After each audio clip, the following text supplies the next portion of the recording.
Wonderful. Brown fuzzy tops. You guys all know the brown fuzzy tops of cattails. Does anybody know any uses of cattails? For tent fighting. You can eat the roots from the heads with the fronds in the basket. That's all I can just Yeah, that's a good collection. And you can, if you get the top part when it's unripe too, you can also boil that and sort of eat it like corn on the cob. Oh, that's cool. Hey Sam, can we go on a plant walk in your zone, or is it all cray cray? I mean, as long as you don't mind me cleaning up around you. Okay. It's a little messy, just, don't walk on anything. Is there any art still? I just wanted them to see it too. But okay, we'll get there. How about so cattail, very user-friendly plant, native, grows in water. What about something like this? Does anybody know this plant? Is this the native blackberry? We know that one. What's good about blackberries? Delicious. They're yummy, exactly. Right? So this is the Himalayan blackberry, which is not actually from the Himalayas, but it is not native to here, and it's, as you all know, very pushy and invasive. But it also protects the land, that has been disturbed. That's where it grows, is places that it's disturbed. And so this is a rubus, as its genus. So we know a lot of other rubuses that look like blackberries. What are other things we know that look like blackberries? Raspberries. And we have an indigenous native blackberry that's sometimes it's called tripwire or trail blackberry. It's the one that grows a lot of times very prostrate. But that's a native blackberry. Kind of blue color, so the stem line's kind of bluish. Yeah. Well, we also have black cap raspberries, and those are pretty bluish. Maybe that's the stems are pretty bluish. And we also have a couple other. Anybody know any other rubuses that look like blackberries and raspberries that we have that are native? Salmon berry. Actually, what here? Look at that. Thimbleberry. Good call. So thimbleberry, and we have the first berry that's available here too is also a rubus. The first salmon berry that's edible. So we'll probably see those. But so all of those that look like that, they're good edibles. They're also, they can also potentially be decent astringents. Red raspberry leaf is traditionally used as a uterine tonic. Yeah, you guys are midwives. And I've heard that you can interchange salmon berry leaves for it. I'm kind of into the genus mixing and trying it out. Blackberry or raspberry, maybe. Yeah, blackberry works pretty much functionally the same, especially like the apical bud, like the brand new bud that comes off that top brand new leaf is the best. Nice. Right. And so, yeah. It's often good to be collecting what the part of the plant that it's paying attention to, and that's usually when you know it's best to gather things too. It's like if you're gathering the leaf when the leaves first come up and they're fresh, dandelion leaves of things, the nettle leaves. Often that's the prime time to gather something is when they're just coming out, and then of course when the flowers are there, when the fruit just comes out. But then the plant is now putting the effort into those parts of the plants, and so it's good to gather them then. And then the roots, when it kind of dies back, either before it started growing or after it dies back in the fall, is just kind of a general gathering thing. And then there's the 4-part caveat about being foragers, the things to pay attention to. One is you never eat anything unless you know what it is, and you know that it's edible. So that's the first rule, right? Another thing to pay attention to is like, where is it growing? Is this a contaminated place? That's something we have to pay attention to. Unfortunately, that bubble stuff was gone, and I just, anyway, if it's near railroad tracks, if it's near old buildings that might have had lead paint, if it was near somewhere that was a, auto shop, if it's right next to the road, we probably want to avoid that stuff. If your neighbors sprayed the roses, don't gather those, for bugs or something. So pay attention to that stuff just to some extent. I mean, also, if you're not buying organic food, your food has already got some chemicals on it. So you have to weigh it. It's kind of nice to have something nearby, but we can do our best. We'll do our best.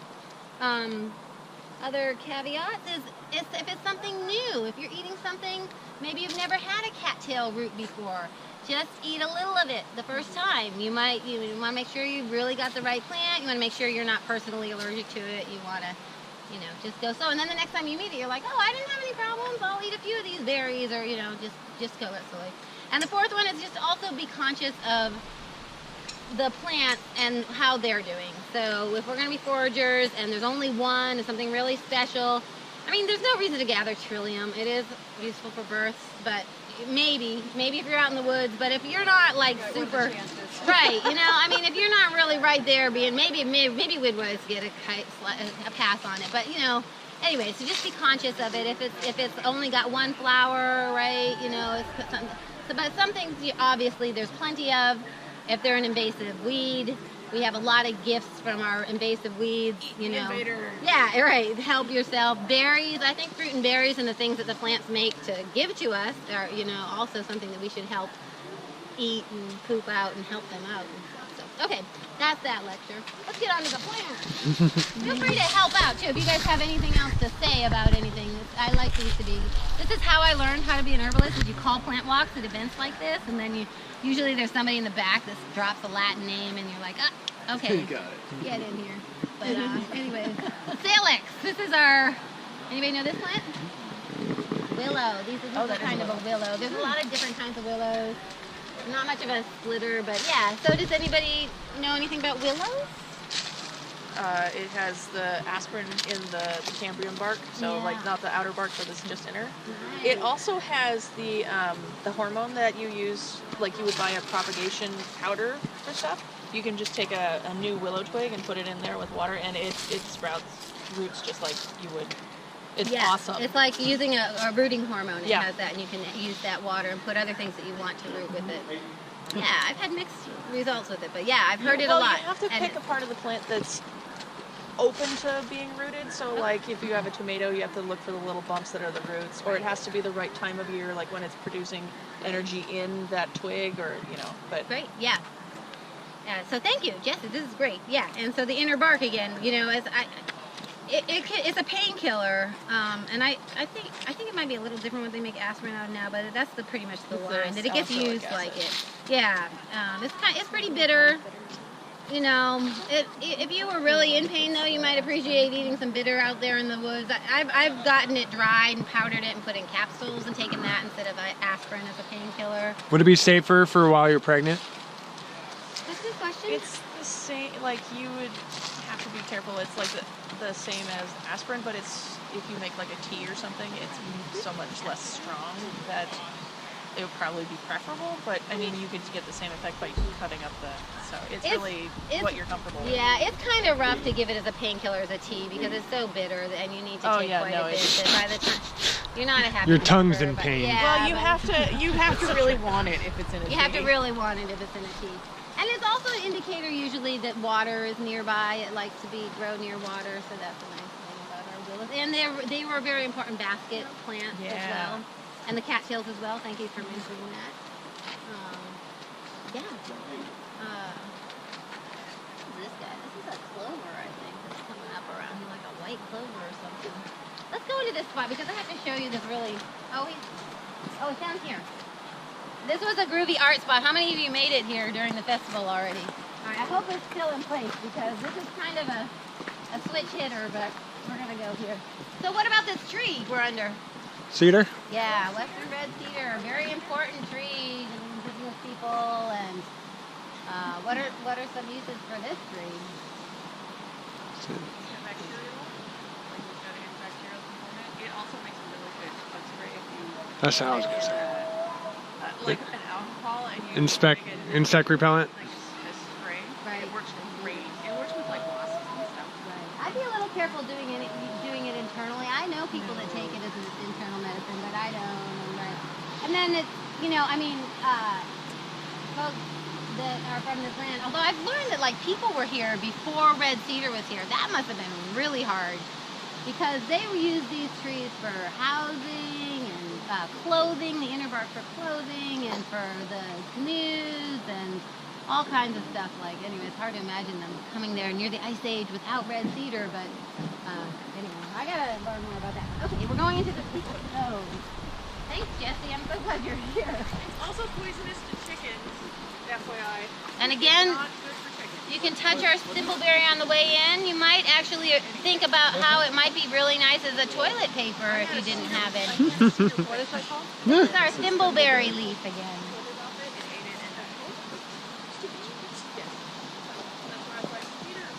I just gotta show as many people as I can this way. Wow. Welcome. Thank you. Sam made with some help from his friends, I'm sure. But, Oh, yes. A lot of help. A lot of help. But Many hours. this has been a Welcome. art zone. So we'll just absorb this for a minute, but yeah, right? Do check out the spider webs. They take up residence in the roots. Like it's quite something. Next year, after we get to the All right, and then we're going to look at some plants. We're deep in a nice forest here. So here it is again. We're having a little rubus moment, but I like to point this one out again. Somebody mentioned it earlier. Our first berry in the spring is? Salmon berry. This is the salmon berry. And another interesting thing, even before the berry, salmon berry is one of our early foods because when the new stalks sprout in the spring and they're, maybe they're, about this long and they're red and they snap right off, you peel off the outside with the prickles and the red part and you get the inner green stems, and you can eat quite a few of those. They're a pretty nice spring green when nothing else is around and out yet. So. Do they die back completely every year and then regrow? No. That they do grow new shoots. They lose their leaves. They're deciduous. But yeah, no, they still have their stalks up. And then this is a nice plant. And these are natives. We've been on natives here. Recognize this Elderberry. This is the elderberry. This is the red elderberry. Sambucus. What? Sambucus rosacea. Thank you. Sambucus asshole. Rosacea? Racemosa. Racemosa. Right. And so yeah, we also have some of the dark elderberry on this side. Oh dear. Here we come. And one of the ways when they're flowering is the red elderberries are kind of in a triangle and the black elderberries are flat. The black elderberries are somewhat edible. You can make juice and tea and things with them. They're actually a really good, they're popularly used as like a cold remedy. I made cough syrups out of the black elderberry that have lasted for years and seem really good. I don't know, they're very nice. So I like the black elderberry. The red elderberry is usually said to be poisonous. I think there's ways to make it less poisonous, like cooking it, removing the seeds. It doesn't taste very good. Here. So, but it's an interesting plant. Oh, and here's another nice friend back here. Now we're switching to a different family for a moment. Does anybody recognize this back here? That's looking very happy. Much tastier. That's a huckleberry. That's a huckleberry, or what kind of huckleberry? This is the red huckleberry that we have here, right? Vaccinia. No, that's the blue one. Anyways, so it makes these tiny little red translucent berries that actually don't look like anything like any of the other huckleberries in some weird way, but they're related and they're delicious. They're a little tedious to gather, but when you see them, they grow in the deep, dark woods like this, and so you can see them and gather up those little red berries. They're really. And the traditional way to harvest them is you have a little rake. Rake the underside of it with a basket. Collect a little basket, yes. And so this is the Vaccinium family is Vaccinium is the genus. The family is Ericaceae, which is the blueberry family, which is also a really nice family for us to get to know because we have lots of friends that are Ericaceae. So anybody want to spew any out that they know offhand? Oh, okay. So we have all of our huckleberries, right? There's an evergreen huckleberry that has a thicker leaf. Sometimes grows in more sun. It has the dark berries. That's another native huckleberry that's here. And then we have a bunch of different kinds of native. They're Vacciniums is a genus. Blueberries. I'm going to call them blueberries. Sometimes they get called huckleberries. Sometimes they get called bilberries. But we have a bunch of different kinds of native blueberries, essentially, up usually in higher elevations here. But that's a nice one. We also have madrones are also in that family. Madrones and the Manzanita, the Arctostaphylos, are also. We have Uva ursi. Do you guys know Uva ursi is? I think that's the only Manzanita that grows around here. They're up in the mountains. They grow up in the mountains. They also get planted a lot as Taking There this goes away. the owl. Yeah, it's gonna start raining, so I want to get it up to the Yeah. spoon. Okay, thanks. Yeah. Well, it's good to have rain. The plants will be happy. Yeah, and what? Oh, and salal is also in that family. Salal, which is another understory plant that makes these dark berries that are edible and store well. Yeah, they're not quite as delicious as the blue huckleberries, maybe, but they're pretty good. They're pretty good. Such good pie. Okay, they make such good pie. So, I wonder if we have any salal. And their leaves are an expectorant. Then saliva stimulator. Like if you chew the leaf, like if you have really bad dry mouth or something, you just like, and then like if you steam them and inhale the steam, it helps break up your chest. Nice. And also the arthroscopics get used for urinary tract infections because they apparently change your pH system, like cranberry is also in that family. So I think you can use, I've heard the uber earthy leaves, I think it's The blueberry and huckleberry leaves too. Like if you Blueberry. synthetic, you can use them as a tea. That's a good. Yeah, blueberry, huckleberry. So yeah, we can do some interchanging of that stuff. That's kind of pretty. They moved those. They didn't grow there, but does anybody recognize those? Those are teasel, right? Those are not native. They're called teaselite herb because they can tease wool with the top. Although recently they've been using it as a Lyme disease remedy, the teasel root. Right. So I don't know how that's going, but that's what I've heard. They're cool. I mean, they're in their own little family too. They're kind of weird. And then there's also some lovely ferns that I'm trampling. So this is. Oh, wow. So there's two ferns here.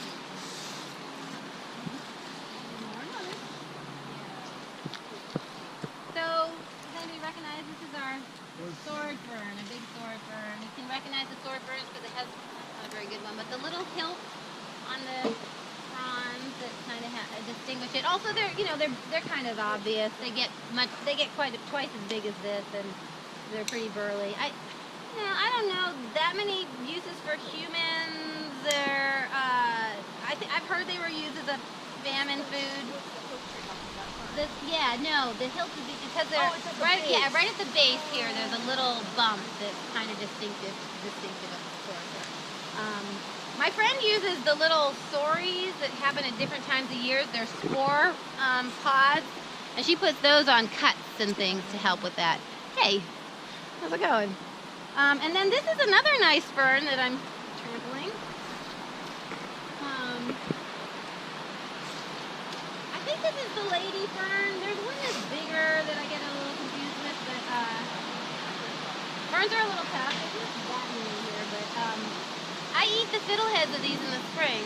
This is the bracken fern. Some people eat the bracken fern, but they've been associated. They're like carcinogenic, and they've hurt animals if you eat too much of them. But if you cook them, cool them, and cook them, it might not be so bad. And it was actually the roots of the bracken fern were an indigenous starch used by some of the tribes as a starch. So those are interesting, but maybe as foragers, if we're not that hungry, we don't have to eat the bracken fern in a lot. Although it's kind of good to taste a little. They're nutty and nice if you just want one little bite. Is that a good way to differentiate the lady fern from the bracken fern? Well, the bracken fern are really different. They come up with one stalk, and then they go into 3 places, and then they do their triangle thing. So we don't have those here. But the lady ferns are a little like the wood fern, and one distinct thing of the lady ferns is they do like a diamond shape.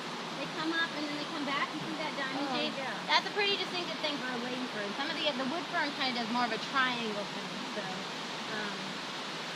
and then they'll do a pretty delicate little curl, fiddlehead, and you can collect those and cook them. I would do the same thing that they suggest to do with the fiddle fern. Make it cold and then cook it. I don't know. I usually blanch them, or I just stir fry them. I don't necessarily blanch them, but I think they recommend it.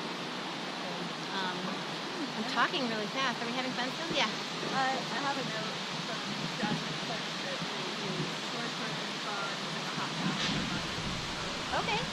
Nice. Sweet. Oh, just crazy. So this is the Evergreen Blackberry that's also not native to here, but it's it comes out. It's got a really weird shape, but anyways. This is a nice spot for finding natives, though. Although this got some invasive. This is an invasive buttercup coming up here. You guys probably know that one. The devil of weeding. The devil of weeding, yes. Well,